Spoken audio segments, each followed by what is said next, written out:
नमस्कार, आप देख रहे हैं जालौन मेट्रो और मैं हूं आपके साथ रश्मि पांडे। ऐसा माना जाता है कि प्रेत और पितर के निमित्त उनकी आत्मा की तृप्ति के लिए श्रद्धा पूर्वक जो अर्पित किया जाए वह श्राद्ध है।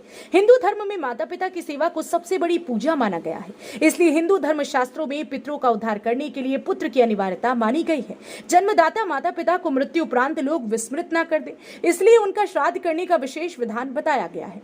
भाद्रपद पूर्णिमा से अश्विन कृष्ण पक्ष अमावस्या तक के लिए 16 दिनों को पितृपक्ष कहते हैं, जिसमें कि हम अपने पूर्वजों की सेवा करते हैं। भारतीय धर्म ग्रंथों के अनुसार मनुष्य पर 3 प्रकार के ऋण प्रमुख माने गए हैं: पितृ ऋण, देव ऋण तथा ऋषि ऋण।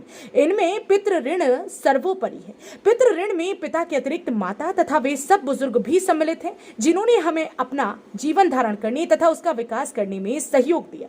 पितृपक्ष में हिंदू लोग मन, क्रम एवं वाणी से संयम का जीवन जीते हैं। पितरों को स्मरण करके जल चढ़ाते हैं, निर्धनों एवं ब्राह्मणों को दान देते हैं। पितृपक्ष में प्रत्येक परिवार में मृत माता पिता का श्राद्ध किया जाता है, परंतु गया श्राद्ध का विशेष महत्व है। वैसे तो इसका भी शास्त्रीय समय निश्चित है, परंतु गया सर्वकालेषु पिंडम दधाद्वि पक्षणम कहकर के सदैव पिंडदान करने की अनुमति दे दी गई है। जालौन से देवेश कुमार स्वर्णिकार की रिपोर्ट।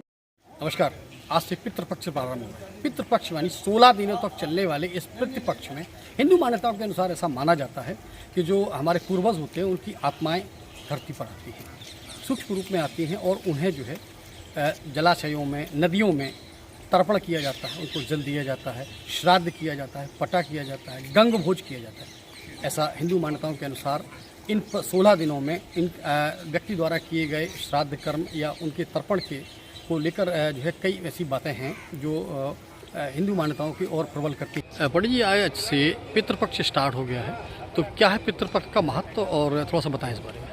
ये 16 दिन पितृपक्ष रहता है, पूर्णिमा से अमावस्या तक जी।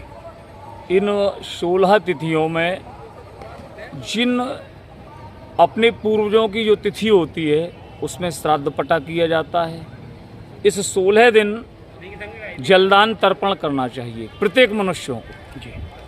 अपने पूर्वजों की तृप्ति के लिए उनको ये तिल, जौ, चावल और जल, फूल, पुष्प से जो तर्पण करते हैं कुश आदि से, तो ये 16 दिन अनवरत पितृ तर्पण किया जाता है। इससे हमारे पूर्वज पितृ प्रसन्न होते हैं और हमको शुभ आशीष प्रदान करते हैं।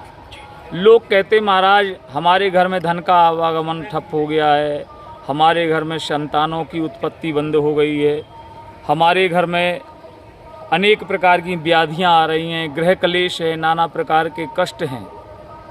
तो इस मनुष्य जीवन में सनातन धर्म की पद्धति को अग्रसारित करते हुए देव ऋषि पितृ तर्पण जो प्राणी करता है उसके घर में निरंतर सुख, समृद्धि, यश, वैभव और कीर्ति की पताका छाई रहती है।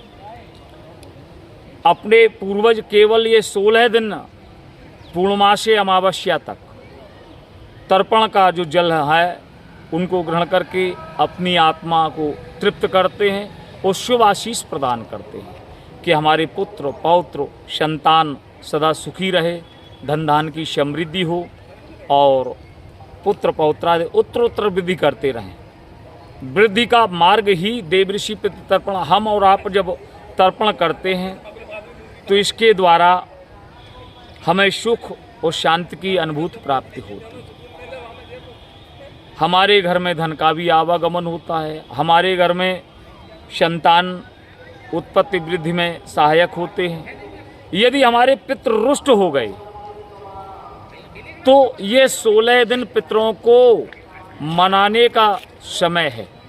इनमें आप प्रत्येक मनुष्य को चाहिए कि तर्पण कर अपने पूर्वजों को, क्योंकि उन पूर्वजों ने हमें जो अपनी देह दी है, हमें अपना नाम दिया है, हमें अपना वंश दिया है, हमें अपना गोत्र दिया है। इस गोत्र, वंश और नाम के द्वारा हम अपने पूर्वजों को तर्पण देकर उनकी आत्मा को तृप्त कर वो हमको शुभ आशीष प्रदान कर।